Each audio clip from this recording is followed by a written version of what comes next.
तो hello what's up, कैसे हैं आप सब। सीए इंटर स्टार्स, अब आ गया है मौका आपके पास सीए फाइनल तक छलांग लगाने का। यस, आपकी इस तैयारी को जीत की तैयारी बनाने के लिए मैं आपके लिए ले गया हूं एसेस का मैराथन रिवीजन। यस, ये वही रिवीजन्स हैं जो हमने क्लास के साथ साथ रिकॉर्ड करी थी।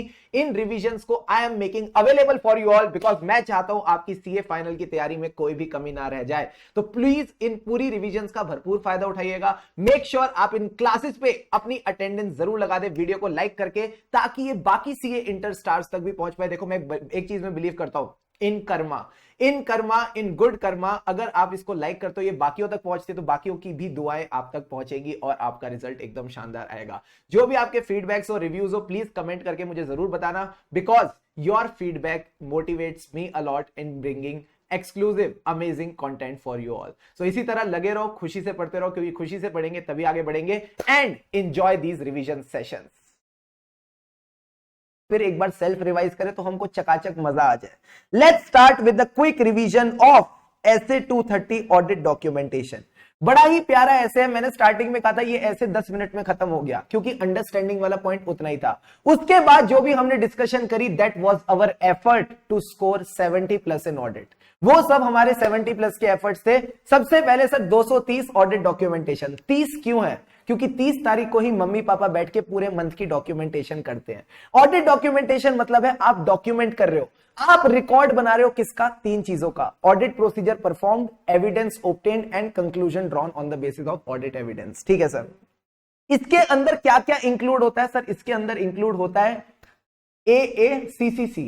सर AACCC का क्या मतलब था? ऑडिट प्रोग्राम और एनालिसिस। प्रोग्राम जैसा एक और वर्ड है चेकलिस्ट, प्लस आपको जो भी कंफर्मेशन आई है एंड जो भी आपने समरी ऑफ सिग्निफिकेंट मैटर्स रखे हैं, कॉरेस्पॉन्डेंस ऑन ईमेल, इन सबको आप ऑडिट डॉक्यूमेंटेशन का पार्ट मान सकते हो। सर इसका ऑब्जेक्टिव क्या है? मैंने कहा जो आपकी ऑडिट रिपोर्ट है उसका बेसिस फॉर्म करने के लिए ऑडिट डॉक्यूमेंटेशन की नेसेसरी है। It is your record for basis for preparing the audit report. दूसरा, ये आपके पास एक एविडेंस है कि आपने अपना जो ऑडिट किया है वो as per standards, legal and regulatory requirements के, जिसको अपन प्यार से PRL रिक्वायरमेंट्स भी बोलते हैं। वही ऑब्जेक्टिव था, वही नेचर है, दोनों में कोई खास फर्क नहीं था। फिर सबने मेरे से पूछा सर पर्पस क्या है ऑडिट डॉक्यूमेंटेशन का? तो मैंने कहा पर्पस इज वेरी सिंपल, मैं अपने फ्यूचर की सोचता हूं। आज अगर मेरे को लगता है कोई चीज ऐसी है जो कल भी काम आएगी, तो मैं उसको रिटेन करके रखूंगा। Retaining the audit documentation which is having a continuing significance, कल भी मेरे काम आ सकती है। मैंने कहा वो कल आज आ गया, वो कल आज आ गया, यानी आज मेरे को अपना ऑडिट प्लान और परफॉर्म करना है, तो मुझे ऑडिट डॉक्यूमेंटेशन कहीं ना कहीं हेल्प करेगी। ईटी मतलब इकोनॉमिक टाइम्स नहीं है, ईटी मतलब मेरी एंगेजमेंट टीम को। और सारा काम मैं नहीं करूंगा, मुझे इस काम को जूनियर्स को भी देना है, तो मैं उनको डायरेक्ट सुपरवाइज कर सकता हूं। थ्रू द ऑडिट डॉक्यूमेंटेशन मैं उनको बता सकता हूं कि तुमको ऐसा काम करके चलना है। So it helps me in directing, supervising and reviewing their work. साथ ही साथ वो जब बंदा उस पर साइन करेगा कि हाँ वो काम वैसे करेगा, तो कहीं ना कहीं मैंने उसको उसके लिए रिस्पॉन्सिबल बना दिया, अकाउंटेबल बना दिया। रिव्यू वाले 2 पॉइंट्स थे, quality control review as per SQC1 and external inspection time to time होती रहेंगी, तो डॉक्यूमेंटेशन शेयर करते रहना। अब सर एक बात बताओ, कौन से फैक्टर्स हैं जिसपे डिपेंड करेगा कि आपको कितनी डॉक्यूमेंटेशन बनानी है?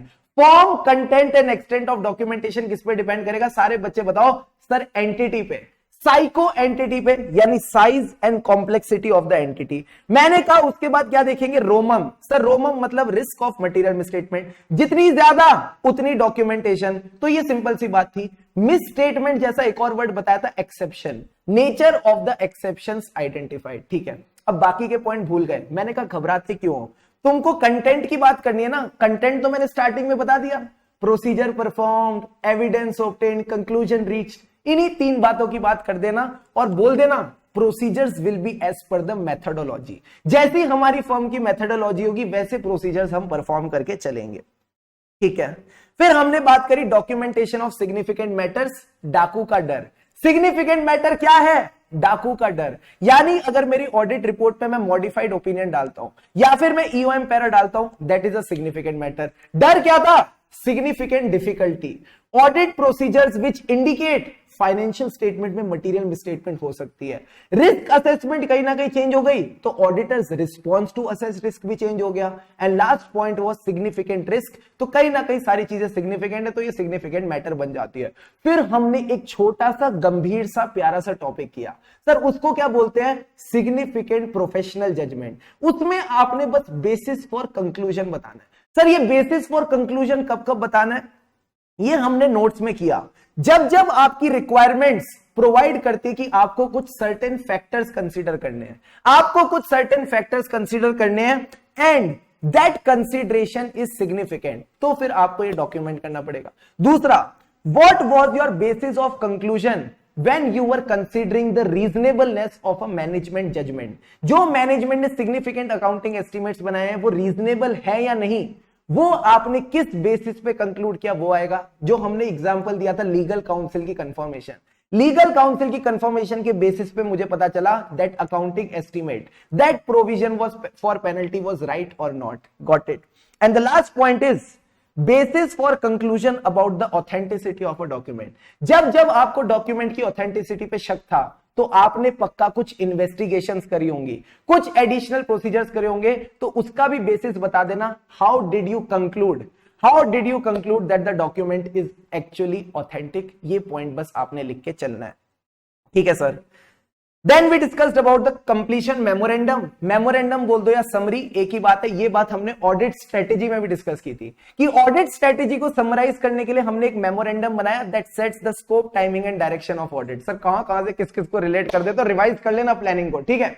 अब सर मेमोरेंडम में क्या आएगा, जितने भी सिग्निफिकेंट मैटर्स थे उनको आपने कैसे एड्रेस किया ये आप लिख के चलेंगे। दूसरा, ये ना रिव्यूअर के हेल्प आता है, अगर आपने समरी बना रखी होगी डॉक्यूमेंटेशन की तो रिव्यूअर के लिए काम आसान हो जाएगा। And third point was a repetition of the first point, how the audit team considered the significant matters. And the fourth point was a special point. Sir इसने क्या कहा था कि चेक कर लेना whether there was any individual essay objective that was not achieved।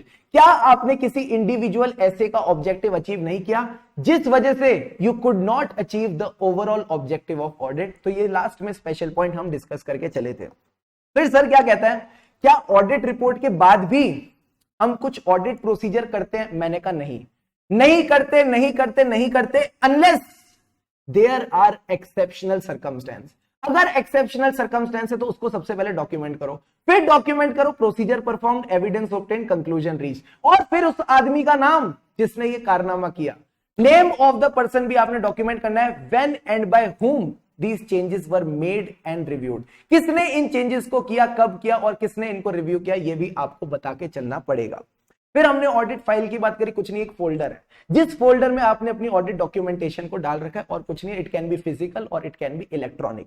Sir ये file कब तक बनानी है, 60 डेज के अंदर अंदर। बट रिमेंबर, जो आपका फाइलिंग प्रोसेस है इसमें आप सिर्फ एडमिनिस्ट्रेटिव चीजें कर सकते हैं। सर एडमिनिस्ट्रेटिव मतलब आप कुछ चीजों को डिलीट कर सकते हैं, प्लस आप कुछ चीजों की सॉर्टिंग कर सकते हो, कंपाइलेशन कर सकते हो, कोई दिक्कत की बात नहीं है।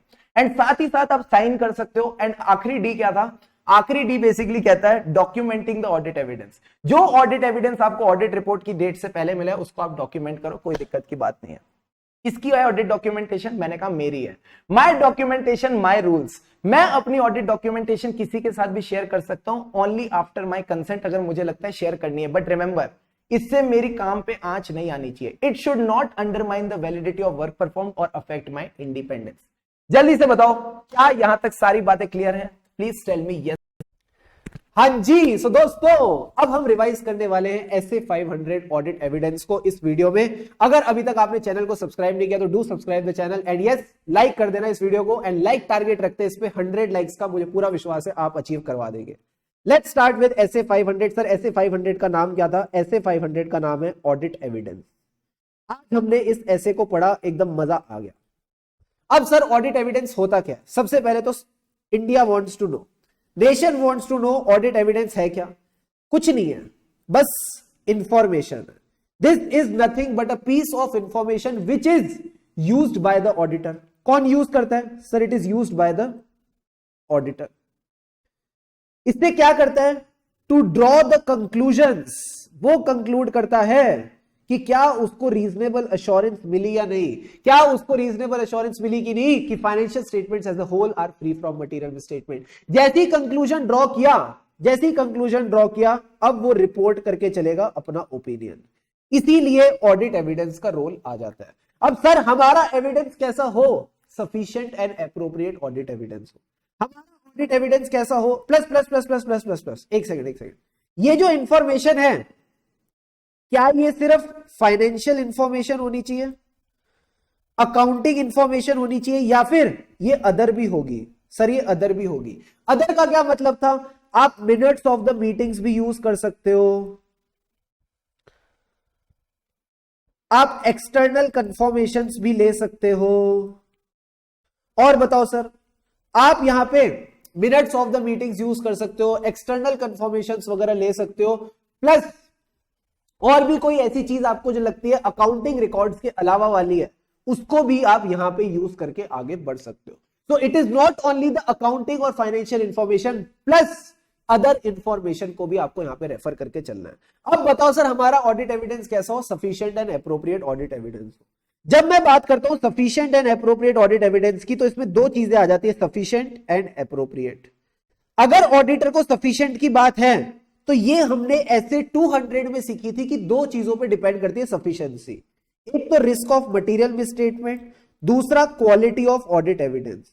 अगर ये दोनों फैक्टर्स के हिसाब से बताओ, बेसिक रूल यही है, रिस्क ऑफ मटेरियल मिसस्टेटमेंट ज्यादा है तो क्वांटिटी ज्यादा लगेगी, अगर मैं क्वालिटी की बात करूं, क्वालिटी ज्यादा है तो क्वांटिटी कम लगेगी। ये तो बेसिक रूल हो गया। इसके अलावा हमको ऐसे 500 ने 3 फैक्टर्स बताए। सर 3 फैक्टर्स कौन से बताए? मिसिस। सर मिसिस का क्या मतलब था? M for materiality. अगर एरिया सिग्निफिकेंट है तो ज्यादा एविडेंस इकट्ठा करो, अगर रिस्क ऑफ मटेरियल मिसस्टेटमेंट ज्यादा है तो ज्यादा एविडेंस इकट्ठा करो, प्लस आपने साइज ऑफ पॉपुलेशन भी देख के चलना है। सर साइज ऑफ पॉपुलेशन में हमने दो चीजें डिस्कस की थी, ये जो पॉपुलेशन है ये लार्ज और हेटेरोजेनस हो सकती है, प्लस स्मॉल एंड होमोजीनस हो सकती है। तो अगर ये लार्ज और हेटेरोजीनस है तो ज्यादा एविडेंस लेना पड़ेगा, स्मॉल और होमोजीनस है तो कम एविडेंस से भी काम चल जाएगा। क्या ये बेसिक पॉइंट्स क्लियर है? हाँ सर। इसके अलावा हमने डिस्कस किया appropriateness of audit evidence. Sir appropriateness कौन से दो फैक्टर्स पे डिपेंड करता है? ये डिपेंड करता है आर, क्या हो रहा है ये, and R. Sir R and R का क्या मतलब था? आर का मतलब था रेलिवेंस, दूसरे आर का मतलब है रिलायबिलिटी। जब मैं बात करता हूं रेलिवेंस की, this is nothing but a logical relation between, sir बताओ किसके बीच में? Audit procedure performed and assertion to be tested. जो असर्शन की आप टेस्टिंग करने जा रहे हो, जिस असर्शन की आप टेस्टिंग करने जा रहे हो, उसमें और आपके ऑडिट प्रोसीजर में एक लॉजिकल कनेक्ट होना चाहिए। बड़े सारे एग्जांपल हमने इसमें डिस्कस करे। फिर आता है सर रिलायबिलिटी। अगर मैं बात करता हूं रिलायबिलिटी की, ये भी 4-5 फैक्टर्स पे डिपेंड करती है। सर क्या फैक्टर्स हैं? जो एक्सटर्नल ऑडिट एविडेंस होगा outside the entity, it is more reliable. Sir क्या इंटरनल वाला रिलायबल नहीं है? इंटरनल वाला भी रिलायबल है अगर उसके इंटरनल कंट्रोल्स इफेक्टिव हैं। और बताओ सर, जो audit evidence auditor directly obtain करता है, इट इज मोर रिलायबल। जो ऑडिट एविडेंस डॉक्यूमेंट्री फॉर्म में है, इट इज मोर रिलायबल। और डॉक्यूमेंट्री में भी जो ओरिजिनल डॉक्यूमेंट्स हैं, they are considered to be more reliable. क्या हमने sufficient and appropriate audit evidence में यही टाइम पास किया था? Answer is yes. यही सारा टाइम पास करके हम आगे बढ़े थे। इसके बाद हमने ब्रेक के बाद एक टॉपिक स्टार्ट किया जिसका नाम था management expert. Sir management expert की खास बात क्या है? इस पर्सन की जो एक्सपर्टीज है वो अकाउंटिंग और ऑडिटिंग में है। सारे बच्चे मुझे थम्स अप दो, सारे बच्चे मुझे थम्स अप दो। ये एक्सपर्ट है मैनेजमेंट के लिए। मैनेजमेंट का काम है preparation and presentation of financial statement, तो इसकी एक्सपर्टीज भी तो उसी में होगी ना, अकाउंटिंग और ऑडिटिंग में। सारे बच्चे मुझे थम्स अप दे जल्दी से। Come on everyone, quickly give me a thumbs up.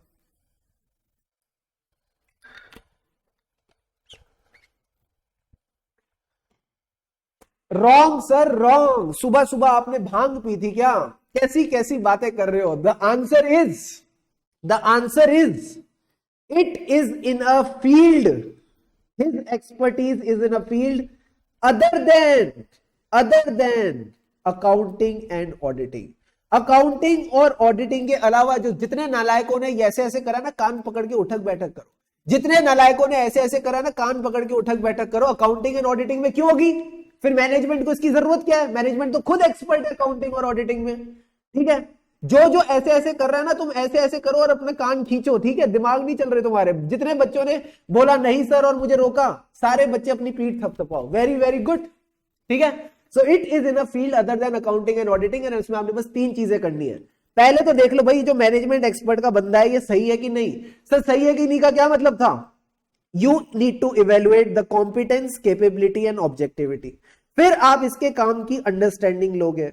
जब आपने इसके काम की अंडरस्टैंडिंग ली, then you need to check whether it is appropriate for you to use as an audit evidence. क्या इसका काम अप्रोप्रिएट है फॉर यू टू यूज, क्या बोल रहे हो sir, for you to use as audit evidence. ये आपने चेक करके चलना है। बस यही छोटी सी बात मैनेजमेंट एक्सपर्ट की हमको ध्यान में रखनी। इसके बाद भी discussed about the methods of obtaining audit evidence. हम अपना ऑडिट एविडेंस कैसे ले सकते हैं? सर ये भी बड़ा आसान तरीका है। इसमें आपने बस कुछ नहीं रखना, वॉवल्स याद में रखना दिमाग में। सर वॉवल्स कैसे याद रखेंगे? A for analytical procedures. A for analytical procedure. Sir analytical procedure का काम क्या था? इसका कोई काम नहीं था, बस ये बताता है plausible relationship. Sir plausible relationship between what? Financial and non financial data. हम क्यों स्टडी करते हैं सर इसको? प्लॉजिबल रिलेशनशिप को स्टडी करने का मतलब क्या है? To evaluate the financial information. जो आपके फाइनेंशियल स्टेटमेंट्स में इंफॉर्मेशन है उसको इवेल्युएट करने के लिए you need to study the plausible relationship between financial and non financial data. Sir E का क्या मतलब था? E for external confirmation. E for external confirmation. Sir I का क्या मतलब है? इंस्पेक्शन।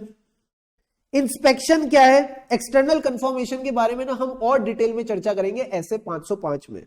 इंस्पेक्शन का मतलब है 2 चीजें, एग्जामिनेशन ऑफ डॉक्यूमेंट्स एंड जो आप फिजिकल वेरिफिकेशन करते हो एसेट्स की। जो आप फिजिकल वेरिफिकेशन करते हो एसेट्स की। AEIO, O for observation. O for observation. Observation is nothing but looking at the processes. जो मैनेजमेंट प्रोसेसेस परफॉर्म कर रही है, processes being performed by the management, ये आप काम करते हो। इसके बाद हमारे पास बचा sir AEIO U। U for recalculation. Sir U for recalculation. ठीक है, इसके जैसा एक और वर्ड है रीपरफॉर्मेंस। बताओ रीपरफॉर्मेंस का एग्जांपल क्या दिया था?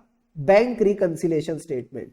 जब मैनेजमेंट ने BRS बनाया उसके बाद आपने भी बनाया तो इसको हम रीपरफॉर्मेंस कहते हैं। यानी जो एंटिटी ने इंटरनल कंट्रोल ऑलरेडी कर दिया है उसको जब आप फिर से खुद करते हो तो उसको हम रीपरफॉर्मेंस का नाम देते हैं। रिकैलकुलेशन क्यों करते हैं? रिकैलकुलेशन हम इसलिए करते थे to check the mathematical accuracy. Keyword क्या था सर यहां पे? मैथमेटिकल एक्यूरेसी को चेक करके आगे बढ़ना। आई बात समझ? सर एक बड़ा प्यारा वाला रह गया है जिसके बारे में हमने बड़ी सारी डिस्कशन की थी, उसको बोलते हैं इंक्वायरी। तो आई फॉर इंक्वायरी को मत भूल जाना। एंड सर इंक्वायरी के केस में क्या था इसका हमने नोट ऑलरेडी आई थिंक बना रखा है, तो उसी से डिस्कस करते हैं। सबसे पहले इट इन्वॉल्व्स सीकिंग इंफॉर्मेशन। किससे? नॉलेजेबल पर्सन्स विद इन और आउटसाइड द एंटिटी। फ्री की इंफॉर्मेशन है तो it is used extensively through out the audit. और जब इंक्वायरी का रिस्पॉन्स मिलता है उसको भी इवेल्युएट करेंगे तो 3 चीजें पता चलेंगी। नई information, that is the information not already possessed, corroborative audit evidence, that is supporting the evidence we already have, and last point is evidence which significantly differ the information we already have, जिसको आप बोलते हो contradicting audit evidence. और जहां जहां contradicting audit evidence मिलता है वहां वहां हमारी मेहनत बढ़ती है। बोलो मेरे साथ, जहां जहां कॉन्ट्राडिक्टिंग एविडेंस मिलता है वहां वहां हमारी मेहनत बढ़ती है। यानी वी नीड टू मॉडिफाई और perform additional audit procedure. And last point is जो तुमने ओरल इंक्वायरीज की थी उनकी रिटन रिप्रेजेंटेशन ले लेना, क्योंकि कल को अगर मैनेजमेंट मुकर गई तो तुम्हारे पास कुछ भी नहीं होगा. If the management takes a step back, you won't be able to do anything. So make sure for all the oral inquiries, you have a written representation. यहां हमारा SA 500 खत्म होता है. यहां हमारे हेलो व्हाट्सअप, कैसे हैं आप सब? सो इस वीडियो में सर हम रिवाइज करने वाले हैं SA 501. सर SA 501 यानी जो शगुन का ऐसे है उसमें हम बात करेंगे ऑडिट एविडेंस की. ऑडिट एविडेंस जिसमें हम करेंगे specific consideration for selected items. अब सबका सवाल, सर ये सिलेक्टेड आइटम्स हैं तो हैं क्या? इन सिलेक्टेड आइटम्स की हम बात कर रहे हैं तो मैंने कहा 3 आइटम्स की बात कर रहे हैं, इन्वेंट्री, लिटिगेशंस एंड क्लेम्स और सेगमेंट इंफॉर्मेशन. इन तीनों आइटम्स की बात होगी और इनकी स्पेसिफिक असर्शंस की. अगर मैं इन्वेंट्री की बात करता हूं तो चेक करना क्या एक्चुअल में इन्वेंट्री एग्जिस्ट करती है और किस कंडीशन में एग्जिस्ट करती है. ये सारे प्रोसीजर आप तभी करेंगे when the inventory is material. अगर इन्वेंट्री मटेरियल नहीं है तो आपको कष्ट उठाने की जरूरत भी नहीं है. Whenever the inventory is material to the financial statement and the attendance at the inventory count is not impracticable. अगर आपको लगता है इम्प्रैक्टिकेबल नहीं है तो जाओ और चेक करो. सर जाते ही गोली ने क्या चेक किया था? सर गोली वहां पे गया और उसने मैनेजमेंट के इंस्ट्रक्शंस देखे. जो मैनेजमेंट के इंस्ट्रक्शंस एंड प्रोसीजर्स है उसको इवेल्युएट किया कि वो प्रॉपर्ली इन्वेंट्री काउंट कर रहे हैं कि नहीं. फिर वो बंदा एसी कमरे में बैठ के क्या कर रहा था? ऑब्जर्व कर रहा था. Very very good. अचानक जेठा अंकल की कॉल आई. सर जैसी जेठा अंकल की कॉल आई तो उसको बाहर जाना पड़ा, उसको भी थोड़ी इंस्पेक्शन करनी पड़ी, उसको भी बेचारे को थोड़ी टेस्ट चेकिंग करनी पड़ी गर्मी में. अब आखिरी में क्या करा? उसने इंश्योर किया जो फाइनल इन्वेंट्री रिकॉर्ड्स हैं they are reflecting the actual inventory results. यानी जो भी एक्चुअल में रिजल्ट्स आए उसको आपने फाइनल इन्वेंट्री रिकॉर्ड्स में दिखा के चलना है. उसके बाद हमने क्या बोला था? सर हमको ना कई बार प्लान करके जाना पड़ता है गोवा. तो मैंने कहा कहां भी जाना हो तुमको ABCD आनी चाहिए तो तुमको सारे मैटर्स बताओगे. सबसे पहले तो सर L से स्टार्ट करेंगे. L for location, very very good. M for materiality, N for nature of the inventory. O का मतलब क्या था? सर O का मतलब था कंट्रोल. हमको यहां पे इंटरनल कंट्रोल्स देखने हैं. हमको यहां पे इंटरनल कंट्रोल्स देखने यानी nature of the internal controls of the inventory. Very very good. P से क्या था? सर P से हमको देखने क्या हमारे इन्वेंट्री काउंट के प्रोसीजर्स थे प्लस क्या entity perpetual inventory count system follow करती है कि नहीं. अगर फॉलो करती है तो वो भी आप एक बार देख के चलोगे. सर Q से क्या था? मैंने कहा Q को छोड़ो, Q के बारे में क्यों बात कर रहे हो? R की बात करो. R for risk of material misstatement. S for stage of completion of the work in progress. T से क्या था? सर T से था timing of the inventory and auditor expert की हमने बातें की थी. इसके बाद सर क्या पॉइंट था? इसके बाद हमारे क्या पॉइंट थे? Physical inventory counting at a date other than the date of financial statement. मैंने कहा या तो ये वाला पॉइंट हो या ये वाला पॉइंट हो. जहां भी डेट्स के बीच में गैप आएगा आपको ऑडिट प्रोसीजर करके ऑडिट एविडेंस लेना पड़ेगा on the intervening transactions. Intervening मतलब बीच की ट्रांजैक्शंस. ठीक है सर. क्या इम्प्रैक्टिकेबल होगा तो भी कुछ करना है? मैंने कहा हाँ. पहले तो चेक करो एक्चुअल में इम्प्रैक्टिकेबल है कि नहीं. सर इम्प्रैक्टिकेबल कब होता है? Location and nature of inventory. जो इन्वेंट्री की लोकेशन है, जो इन्वेंट्री की नेचर है, उसकी वजह से वो इम्प्रैक्टिकेबल हो सकता है, विच में pose the threat to the auditor. तो सर ऐसे केस में आपने एक बात याद रखनी है, जनरल इनकन्वीनियंस नहीं होनी चाहिए. जनरल इनकन्वीनियंस के बाद आप DTC वाली लाइन लिखेंगे. DTC is not a valid basis to omit an audit procedure where no alternative is available और to settle for less than persuasive audit evidence. क्या इतनी सी बात समझ आती है? हाँ सर. फिर बोलो अगर इम्प्रैक्टिकेबल है तो हम हार नहीं मानेंगे. अगर इम्प्रैक्टिकेबल है तो हम हार नहीं मानेंगे. हम CA के बच्चे हैं, धूम मचा देंगे. तो सर करें तो करें क्या? आप ऑल्टरनेट ऑडिट प्रोसीजर करो. ऑल्टरनेट ऑडिट प्रोसीजर बड़ा सिंपल था. हमको करना है Bharatanatyam, subsequent sale, prior purchase. आप सब्सिक्वेंट सेल और प्रायर परचेज देखेंगे and at the end of the day अगर आप उससे भी सेटिस्फाइड नहीं है, आपको लगता है बाबू इससे भी सफिशिएंट एंड एप्रोप्रिएट एविडेंस नहीं मिला, तो हम अपनी ऑडिट रिपोर्ट को मॉडिफाई करेंगे. सर मॉडिफाई कैसे करते हैं? As per SA 705. सर ये इन्वेंट्री अय्यर भाई के पास पड़ी है तो मैं तो उनसे मिलना नहीं चाहता, तो कंफर्मेशन ले लो. आप इन्वेंट्री की कंफर्मेशन ले सकते हो, बट अगर आपको लगता है कंफर्मेशन में झोल है, अय्यर भाई झूठ बोल रहे हैं जिसके पास इन्वेंट्री पड़ी है, तो फिर आप खुद जाके इंस्पेक्शन कर लो, अदर ऑडिट प्रोसीजर कर लो. इसके ऊपर आपको क्वेश्चन मिलेगा कहां? क्वेश्चन बैंक में. अब आता है sir litigations and claims. Litigations and claims के लिए तो हमने पूरा चार्ट बना लिया था. सबसे पहले इंक्वायरी करेंगे अंकल लोगों से. सर अंकल लोग कौन है? मैनेजमेंट से, और मैनेजमेंट के साइड में एक बच्चा सुबह सुबह के रो रहा है. सर उसका नाम क्या था? In house legal counsel. इन दोनों लोगों से बातें कर लो. इन दोनों लोगों से बात कर लो. जब बतिया के थक जाओ और बोर हो जाओ तो आप रीडिंग कर लेना मॉम की, प्लस जितनी भी कॉरेस्पॉन्डेंस है एक्सटर्नल लीगल काउंसिल की, उसके साथ आप बातें कर सकते हो, मतलब वो चेक कर सकते हो. इसके बाद एक बेसिक चीज देखना, एक्सपेंस अकाउंट देख लेना, क्योंकि लीगल एक्सपेंस अकाउंट में भी कुछ खर्चे छुपे होंगे.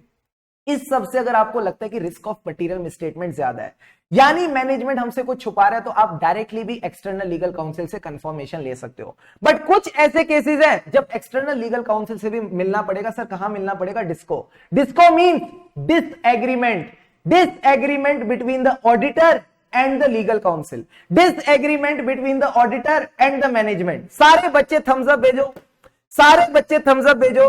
Disagreement between the auditor and between the management, तो हमको फिर मिलना पड़ेगा, चीटिंग कर लेंगे। जल्दी से बताओ, क्या यही था? क्या यही था? सारे बच्चे थम्स अप भेजो।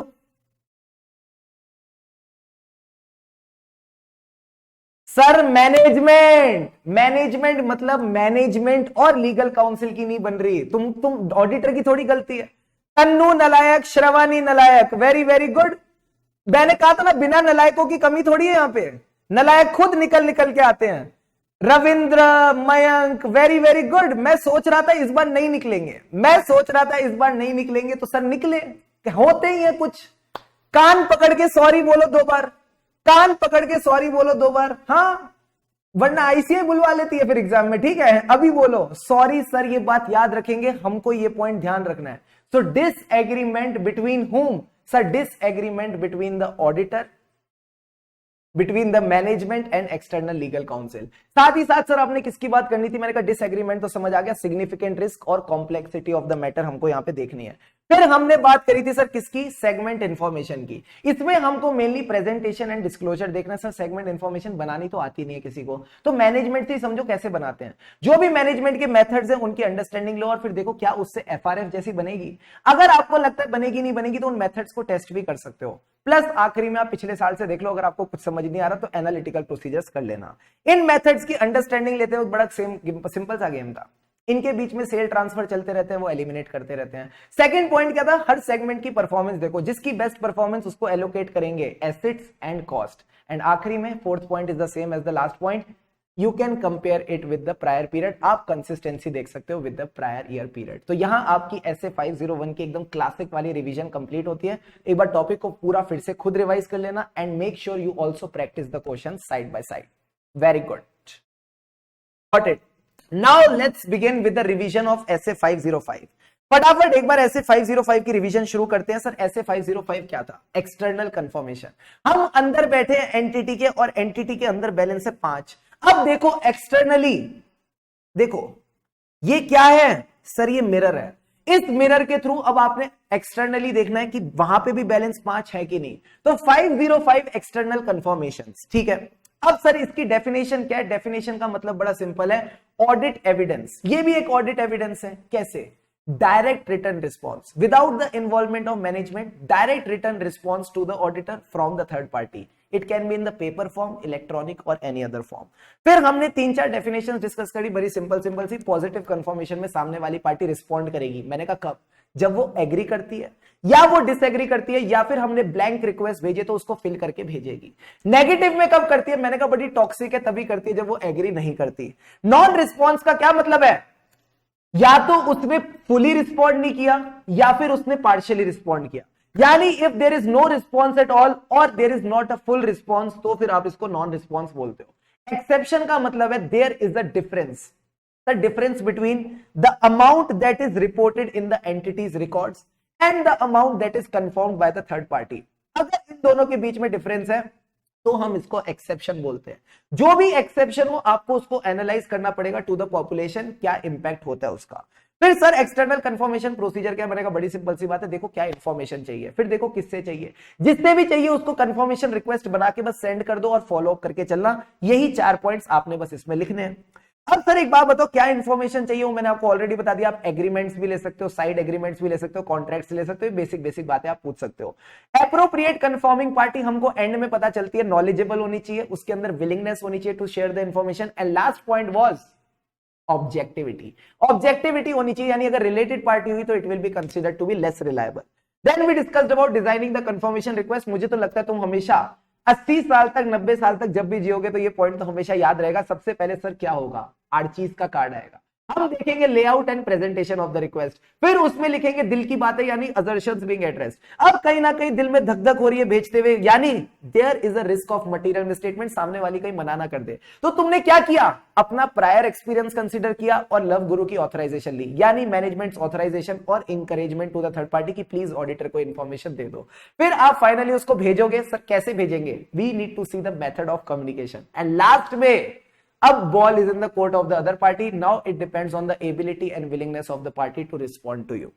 अब सर इसके बाद हमने डिस्कस किया फॉलोअप, तो फॉलोअप तो चलता रहता है। अगर मैनेजमेंट ने मना कर दिया तो सुन के वापस आ जाएंगे क्या, नहीं सर, हम सुन के वापस नहीं आएंगे। मैनेजमेंट का जो रीजन है, जो भी मैनेजमेंट का रीजन है वो सुनेंगे, उसके रिगार्डिंग ऑडिट एविडेंस लेंगे कि वो रीजन वैलिड और रीजनेबल था कि नहीं। अगर वैलिड और रीजनेबल नहीं है तो दया कुछ गड़बड़ है, तो कुछ गड़बड़ है, यानी the risk of material misstatement is high, risk of fraud है, और आपको अपने एडिशनल ऑडिट प्रोसीजर्स करने पड़ेंगे, फर्दर ऑडिट प्रोसीजर्स करने पड़ेंगे। फिर आप कहते हो अल्टरनेट ऑडिट प्रोसीजर्स एंड दो स्पेशल पॉइंट टीसीडब्ल्यूजी को बताएंगे शाहरुख खान, और modify your opinion as per SA 705।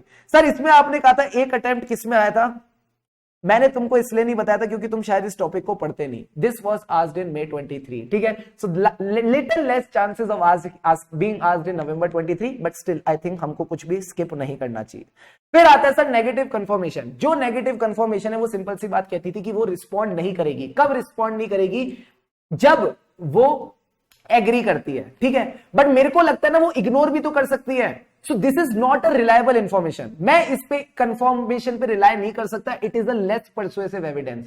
But चार केसेस अगर पूरे हो गए, चार कंडीशंस अगर पूरी हो गई तो रिलाय कर जाऊंगा। सर क्या, दो चीजें कम है, रिस्क ऑफ मटेरियल मिसस्टेटमेंट कम है, तो मैं ऐसा नहीं है मैं मान रहा हूं कंट्रोल रिस्क कम है, मैं कंट्रोल्स को चेक भी कर चुका हूं, एक्सेप्शन रेट कम है, और ढेर सारे बैलेंसेस हैं, large number of small homogeneous balances. And fourth point is, मुझे पूरा विश्वास है वो इग्नोर नहीं करेगी, it will not disregard such request.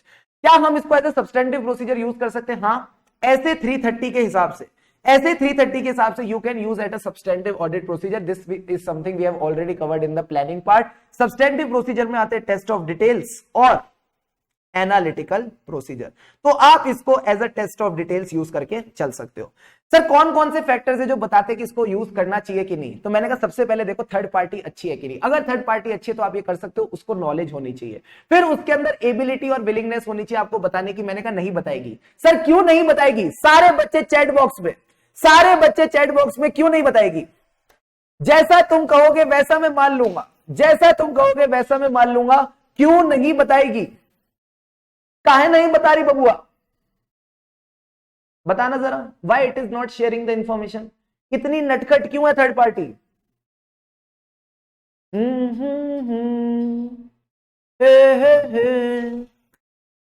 बोलो रे बोलो प्यारे बच्चों, to costly time consuming, to costly time consuming. मैंने कहा कॉस्ट को कनेक्ट करो लीगल लाइबिलिटी से, टाइम कंज्यूमिंग को कनेक्ट करो करेंसी से। एंड आखिरी पॉइंट कहता है it is operating in environment जहां इस तरह की चीजें डे टू डे एक्टिविटीज का पार्ट नहीं है। And the last point was, मैंने कहा जानती भी है, बता भी देगी, बट हम उस पर विश्वास कर पाएंगे कि नहीं। मैंने कहा it depends on the objectivity, it depends on the objectivity of the confirming party. आपको कहीं ना कहीं उसकी ऑब्जेक्टिविटी देखनी पड़ेगी। अगर वो रिलेटेड पार्टी है it will be considered to be less reliable.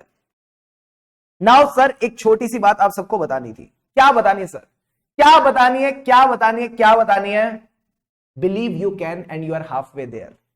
बस इतनी सी बात आपने ध्यान में रख के चलनी, इतनी सी बात आपने ध्यान में रख के चलनी है। अगर आप सोच सकते हो, अगर आप बिलीव कर सकते हो ना कि आपकी रैंक आ सकती है, आ सकती है, ठीक है।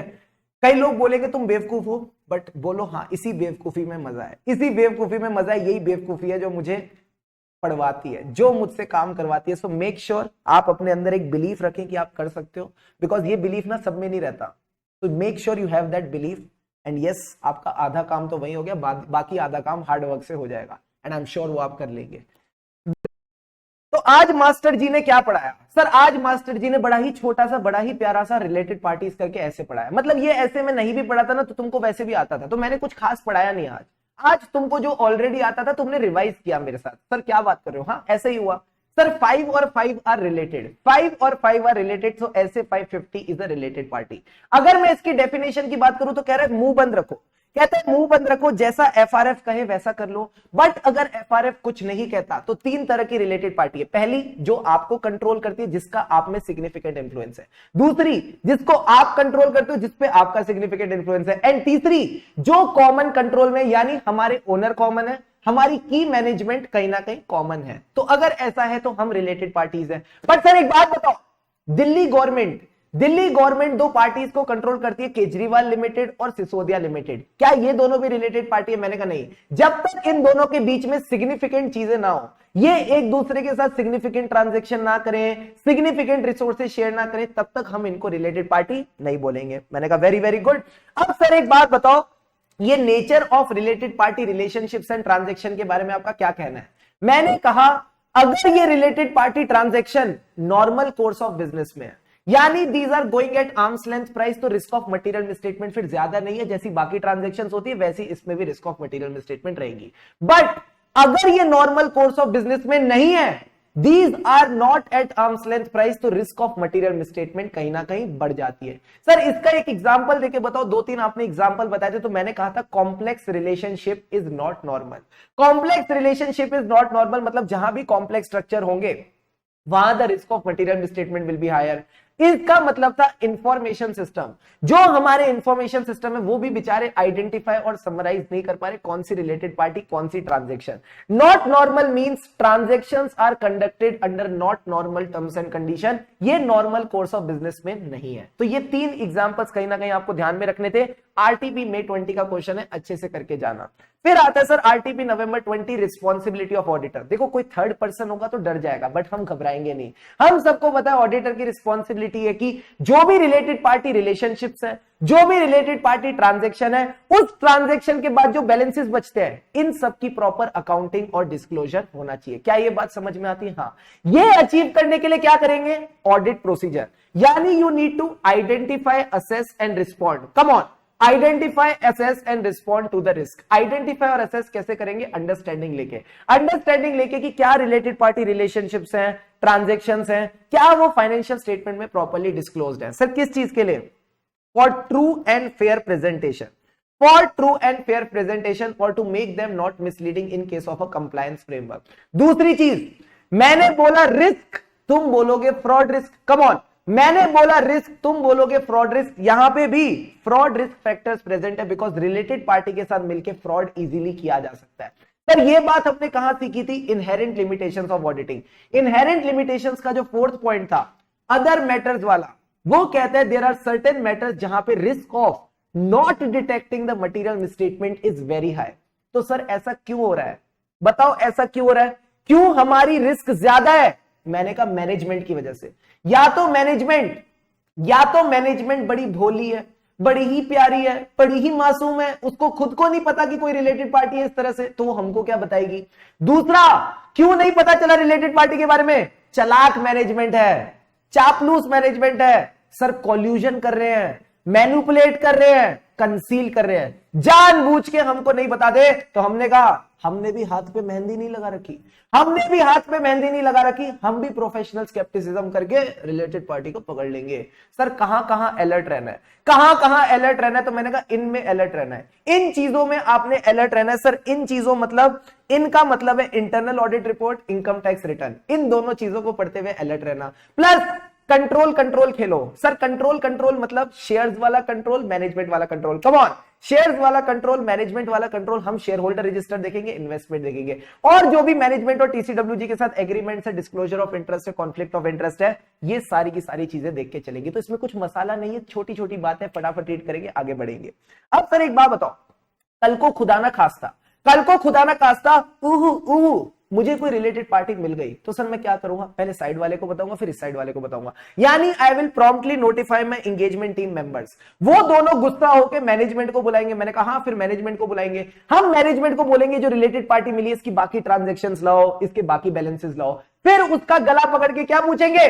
तुम्हारा इंटरनल कंट्रोल क्यों नहीं पकड़ पाया? Why the management's internal control could not detect this related party? कहीं ना कहीं अपने पैर पे कुल्हाड़ी मारी है। सर क्यों? अब हमारा काम बढ़ जाएगा, अब हमको एडिशनल प्रोसीजर करने पड़ेंगे। बट मन में एक बात रह गई है, सर क्या मैनेजमेंट ने इंटेंशनली हमसे छुपाया? तो ये राज राज ही रह गया, ये राज राज ही रह गया, इसके बारे में यहाँ पे कुछ नहीं बताया। एक्साइटेड में एडा, हाँ एक्साइटेड में एडा पूरी टीम को बताता है। वेरी वेरी गुड, लिख लो यहाँ पे, लिख लो यहाँ पे, एक्साइटेड में एडा, एक्साइटेड में एडा। सर एडा कैसे लिखते हैं? ऐसे लिखते होंगे। एक्साइटेड में एडा पूरी टीम को बताता है। अब एक बात बताओ, कौन किससे ऐसे केस हो सकते हैं, कौन से ऐसे केस हो सकते हैं जो मैनेजमेंट हमको डिस्क्लोज नहीं करेंगी, जो केसेस छुपे रह जाएंगे? मैंने कहा गोपू छुप के बैठा है। सर गोपू मतलब गारंटी, गारंटी दिखती थोड़ी है, मैंने तुमको गारंटी दी, तुमने मुझे गारंटी दी, किसी को दिखी ही नहीं। गारंटी और गारंटर रिलेशनशिप्स। ओ का मतलब है outside normal course of business, क्योंकि आउटसाइड है, दिख ही नहीं रही। सर पीयू का क्या मतलब था? Partnerships unincorporated. अगर ये पार्टनरशिप इनकॉर्पोरेटेड होती तो इसकी रजिस्टर्ड डीड होती, दिख जाती, बट क्योंकि ये अनइनकॉर्पोरेटेड है किसी को दिखती नहीं, तो गोपू छुप के बैठा, यानी गारंटी या guarantor relationships, outside normal course of business and partnerships which are unincorporated. ये 3 एग्जांपल्स 3 नंबर में पूछे जा सकते हैं। अब सर एक बात बताओ, एक लड़का था, उसने दूसरे लड़के को वेयरहाउस दिया। सर कैसे? रेंट फ्री दिया। तो रेंट फ्री दिया तो मैंने कहा सबसे पहले तो भाई साहब उस बंदे से पूछो, उस बंदे से पूछो, बंदेया रे बंदेया, बंदेया रे बंदेया, क्या सोच के तुमने रेंट फ्री हाउस दिया? What was the business rationale? What was the logic of giving this rent? क्या तुम्हारा मन कोई फ्रॉड वर्ड करने का है? क्या तुम यहां पे कुछ हैंकी पैंकी करना चाहते हो? तो इस तरह के आप उससे सवाल पूछो, जो वो जवाब दे that should be consistent with the agreement. जो एग्रीमेंट में लिखा है वो चीजें कंसिस्टेंट होनी चाहिए उसकी एक्सप्लेनेशन के साथ। फिर सर हम ऑडिटर है, बेसिक चीजें करेंगे, ऑथराइज्ड होनी चाहिए इस तरह की ट्रांजेक्शन, अकाउंटिंग प्रॉपर्ली होनी चाहिए, एंड लास्ट में transactions outside normal course of business. Give the examples of transactions outside normal course of business. Sir बड़ा सिंपल था, पैसा कहां से आता है? मैंने कहा आउटसाइड से आता है। कैसे कैसे आता है? सेल्स के थ्रू आता है? नहीं, सबसे पहले तो इक्विटी में आता है, कॉम्प्लेक्स इक्विटी ट्रांजैक्शंस और स्ट्रक्चरिंग्स। ए ने बी को, बी ने सी को, सी ने डी को, डी ने ई को, इस तरह से कुछ चल रहा था, तो हमको भी नहीं समझ आ रहा कौन किसका सब्सिडरी, कौन किसका होल्डिंग। और कैसे आता है? सेल से आता है। इस सेल में गड़बड़ क्या है? अनयूजुअल, अनयूजुअली हाई रिटर्न्स है, हाई डिस्काउंट है, प्लस ये सर्कुलर अरेंजमेंट में आज सेल करते हैं कल परचेज करते हैं, आज सेल करते हैं कल परचेज करते हैं। और सर क्या था? लीजिंग और management services without any fees, and ये सब हम ऐसी एंटिटी के साथ कर रहे हैं, वो भी बाहर है, वो एंटिटी भी बाहर है, that is also an offshore entity. इसके साथ हमारा पूरा एसए 550 एकदम शानदार तरीके से रिवाइज हो जाता है। इसके साथ हमारा एसए 550 शानदार तरीके से रिवाइज हो जाता है। अब सारे बच्चे ध्यान से समझना, सर क्या समझना है हमको, क्या समझना है हमको? मैं आपको ना एक इंटरनेशनल कॉन्सेप्ट पढ़ा रहा हूं, मैं आपको एक इंटरनेशनल कॉन्सेप्ट के बारे में बता रहा हूं, and I am sure most of you would have felt it in your CA journey. कहीं ना कहीं आप सबने इसको अपनी सीए जर्नी में देखा होगा। सर क्या होता है, क्या होता है? Before I discuss this concept please look at it here, ध्यान से समझना। जब भी आप अपनी कोई क्लास स्टार्ट करते हो, या फिर ऐसा कर लो, आपने जब इंटरमीडिएट में कदम रखे, जब आपने अपनी इंटर की कहीं ना कहीं कह लो पहली क्लास स्टार्ट करी, ठीक है सर, जब हम स्टार्टिंग में होते हैं ना कहीं आपको नहीं लगता हमारा मोटिवेशन काफी हाई होता है? बहुत ज्यादा मोटिवेशन होता है। मैं ऑडिट की क्लास की बात कर लेता हूं, मैं ऑडिट की क्लास की बात कर लेता हूं, किसी और क्लास पे जाने की जरूरत नहीं है।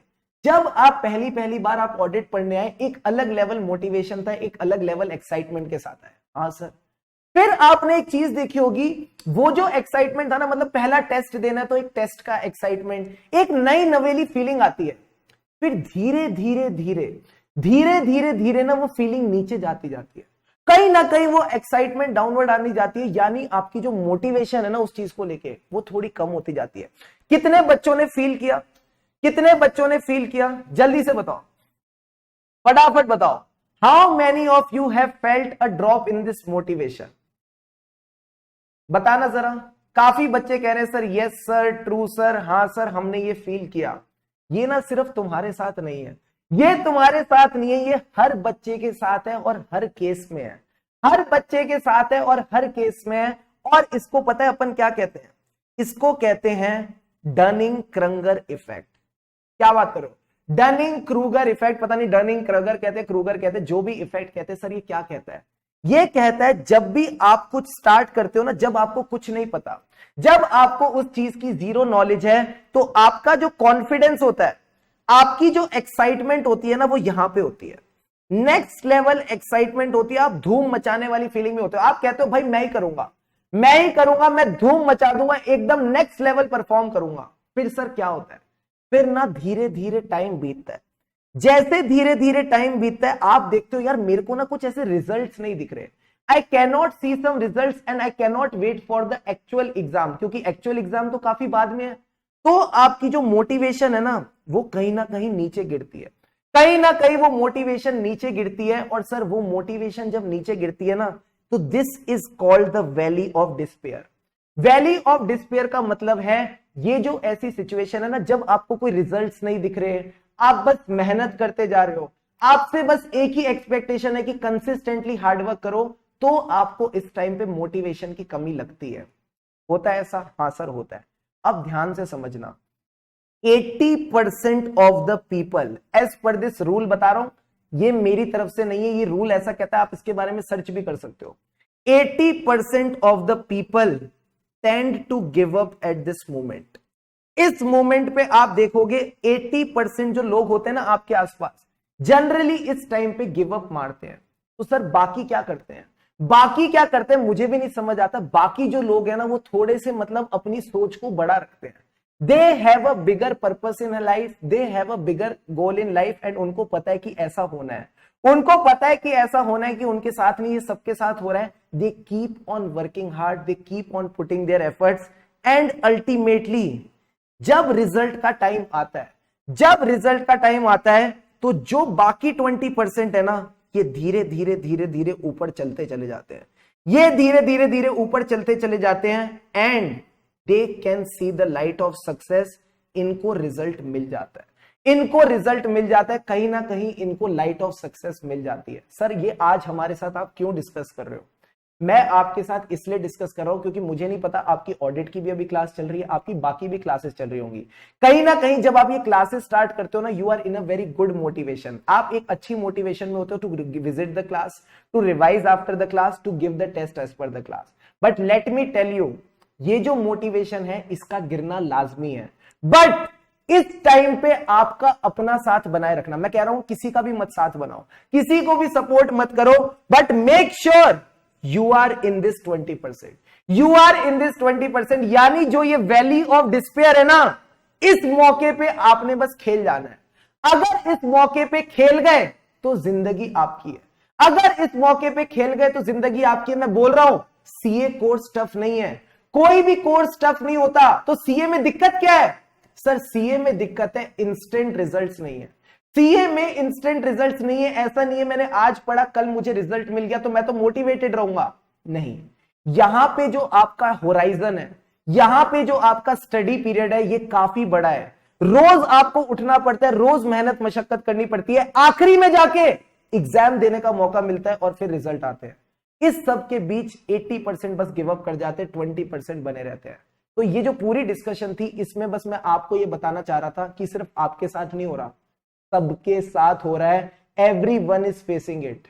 बट ये कुछ बदमाश लोग हैं, ये कुछ बदमाश लोग हैं, इनकी वजह से सर गेम होता है सिंपल, इनकी वजह से गेम बड़ा सिंपल होता है। ये पास कर जाते हैं, जैसे ये पास कर जाते हैं इनकी वैल्यू बढ़ जाती है, they take away all the value, they take away all the credit. But हो तो सबके साथ रहा था ना, इनके साथ भी तो हो रहा था। इनके शायद सपने थोड़े बड़े थे, इन्होंने सोचा था शायद हम अपनी फैमिली को आगे बढ़ाएंगे, हम अपनी फैमिली को मिडिल क्लास से रिच क्लास की तरफ ले जाएंगे। इनके बस सपने थोड़े बड़े थे, इन्होंने थोड़ी बस उस टाइम पे बदमाशी दिखा दी, and they did it well, and they did it well, और ये आगे निकल गए। तो यही पॉइंट था मेरा आज की डिस्कशन आपके साथ करने का कि प्लीज मेक श्योर आप इस 20% का पार्ट बने, आप अपना साथ बनाए रखें, ठीक है। तो ये चीज आपने बस इंश्योर करके चलनी है और कुछ नहीं करना, चिल करा करो और चिल करा करो, रिलैक्स करा करो, और आपको कुछ भी करने की नीड नहीं है, nothing else to be done, just chill, relax, maintain a healthy lifestyle. पानी वानी पीते रहा करो भाई, बहुत इंपॉर्टेंट है। पूरी क्लास में कम से कम मेरी 3 बोतलें खत्म हो जाती है, तुम भी 2-3 बोतलें कम से कम खत्म करा करो तो तुम्हारी। Let's have a quick revision of this essay, let's have a quick revision of this essay from this summary chart. देखो क्या कहता है। सबसे पहले तो सर गोइंग कंसर्न बेसिस का क्या मतलब है?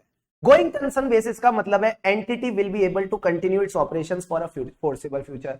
It will be appropriate when the entity will be able to realize the assets and pay off the liabilities in normal course of business. अब ये सारी शॉर्ट फॉर्म आपको समझ में आएंगी. ठीक है सर. गोइंग कंसर्न असेसमेंट करने की रिस्पॉन्सिबिलिटी किसकी है? मैंने कहा मैनेजमेंट की है. जो गोइंग कंसर्न असेसमेंट करनी है उसकी मैनेजमेंट की रिस्पॉन्सिबिलिटी. उसमें क्या क्या फैक्टर्स देखने? मैंने कहा सबसे पहले तो देखो एंटिटी. क्या एंटिटी? साइको है. Size and complexity of entity. क्योंकि साइज एंड कॉम्प्लेक्सिटी काफी ज्यादा है तो हमको 2 डिग्री लगेंगी. सर 2 डिग्री कौन कौन सी लगती है जल्दी से बताना. यहां पे सबसे पहले तो आपने देखनी है degree of, you can say affected by the external factor. Degree to which it is affected by the external factors. कितना हमारी एंटिटी एक्सटर्नल फैक्टर से अफेक्ट होती है? तो मैंने आपको बताया था जो एंटिटी साइको होती है उसको एक्सटर्नल फैक्टर से काफी फर्क पड़ता है.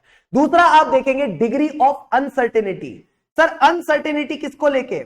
Uncertainty about the future events and condition. जो फ्यूचर इवेंट्स एंड कंडीशंस है उनको लेके इनको क्या डिग्री ऑफ अनसर्टेनिटी है. और मैंने कहा इवेंट्स एंड कंडीशंस हो गए, एक्चुअल में कोई सब्सिक्वेंट इवेंट्स हो गए तो उन सब्सिक्वेंट इवेंट्स का भी आपने इंपैक्ट देख के चलना है गोइंग कंसर्न पे. ठीक है सर. एज अ ऑडिटर आपकी क्या रिस्पॉन्सिबिलिटी है? मैंने कहा 2 तरफा रिस्पॉन्सिबिलिटी. सर क्या? सबसे पहले देखो गोइंग कंसर्न एप्रोप्रिएट है कि नहीं, यानी आज की डेट में today is the going concern appropriate और नॉट.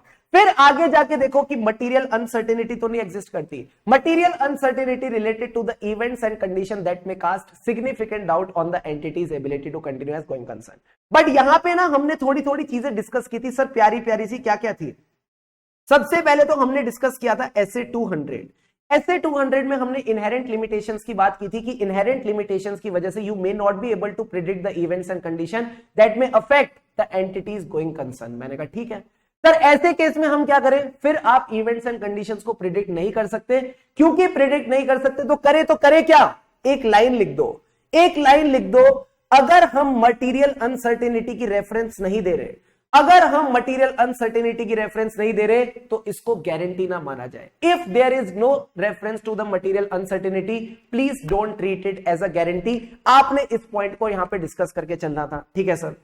इफ मटेरियल अनसर्टेनिटी नहीं है तो आप इसको कहीं ना कहीं गारंटी नहीं मान सकते. एंड इसके बाद लास्ट में मैंने कहा था अलर्ट रहना, प्रोफेशनल स्केप्टिसिज्म प्रैक्टिस करना. फिर मैंने बात की थी एंटिटी के रिस्क असेसमेंट प्रोसेसेस की.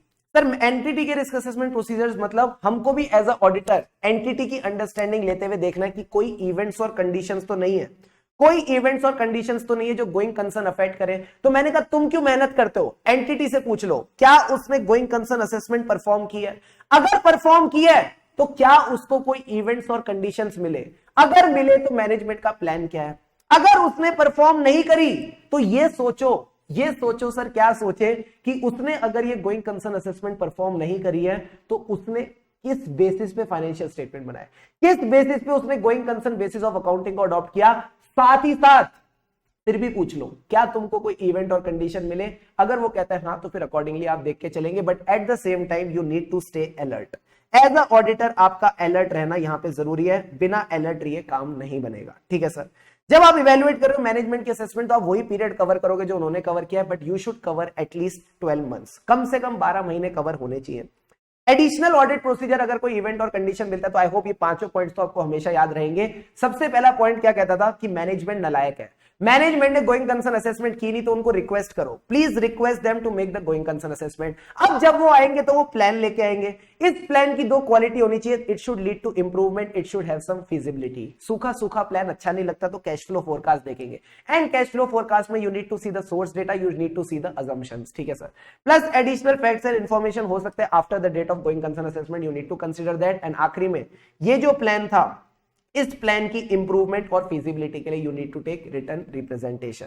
Then talking about the conclusion stage, it is the same as the responsibility stage. सबसे पहले देखो आज गोइंग कंसर्न एप्रोप्रिएट है कि नहीं. मैंने कहा ठीक है. फिर देखो कल को जाके मटेरियल अनसर्टेनिटी तो नहीं होगी. सर मटेरियल अनसर्टेनिटी कब होती है? जब ये 2 कंडीशंस प्रेजेंट होती है, एल और एम. सर एल और एम का क्या मतलब है? Likelihood and magnitude. Likelihood and magnitude इस कदर है कि इसका फाइनेंशियल स्टेटमेंट में डिस्क्लोजर होना चाहिए. सर डिस्क्लोजर के नाम पे हम 4 चीजें डाल के चलते थे. बताओ क्या 4 चीजें थी? सबसे पहले तो एक खराब चीज क्या, इवेंट्स और कंडीशन। इवेंट्स और कंडीशन बड़ी बुरी चीज है। अच्छी चीज क्या है, मैनेजमेंट के पास इस चीज का प्लान है। बट डर किसका है सर, डर है मटेरियल अनसर्टेनिटी का, because entity may not be able to realise the assets and pay off the liabilities in normal course of business. अब सर बात आती है रिपोर्टिंग की। अगर गोइंग कंसर्न इनएप्रोप्रिएट और फाइनेंशियल स्टेटमेंट गोइंग कंसर्न के हिसाब से बने हैं, adverse opinion, material uncertainty exist करती है और डिस्क्लोजर भी दे रखा है, तो फिर ओपिनियन को मॉडिफाई मत करना। आप ऐसे केस में ओपिनियन को मॉडिफाई नहीं करेंगे एंड मुर्ग पैरा डालेंगे। सर मुर्ग का क्या मतलब था, material uncertainty related to going concern to draw the attention of the users on that disclosure. ठीक है सर, अगर मटेरियल अनसर्टेनिटी एग्जिस्ट करती है बट डिस्क्लोजर नहीं है, तो फिर तो ओपिनियन मॉडिफाई करना पड़ेगा, क्योंकि फाइनेंशियल स्टेटमेंट में कमी है। तो क्वालिफाइड और एडवर्स ओपिनियन, एंड जो आपका बेसिस है उसमें बस इतनी सी बात लिखना, मटेरियल अनसर्टेनिटी तो है बट डिस्क्लोजर नहीं।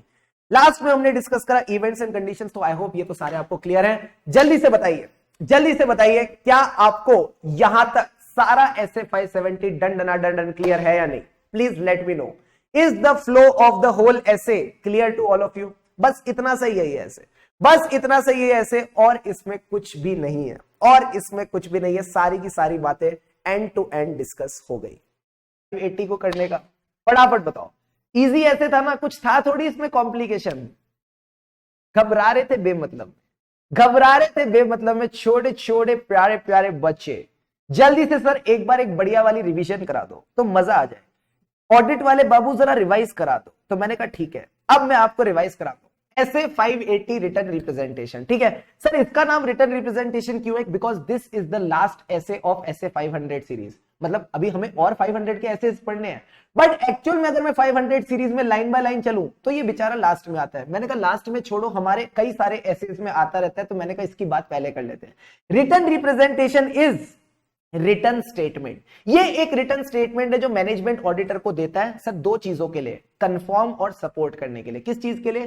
कंफर्म और सपोर्ट करने के लिए। Confirm the matters and support the other audit evidence that the auditor is having. क्या रिटर्न रिप्रेजेंटेशन का मतलब फाइनेंशियल स्टेटमेंट है? मैंने कहा नहीं। क्या रिटर्न रिप्रेजेंटेशन का मतलब उसके अंदर की असर्शन है? मैंने कहा वो भी नहीं। क्या रिटर्न रिप्रेजेंटेशन का मतलब अकाउंटिंग रिकॉर्ड्स है? मैंने कहा नहीं।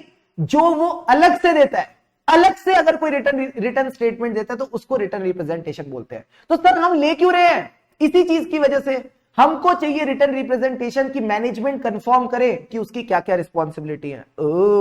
We need to obtain the return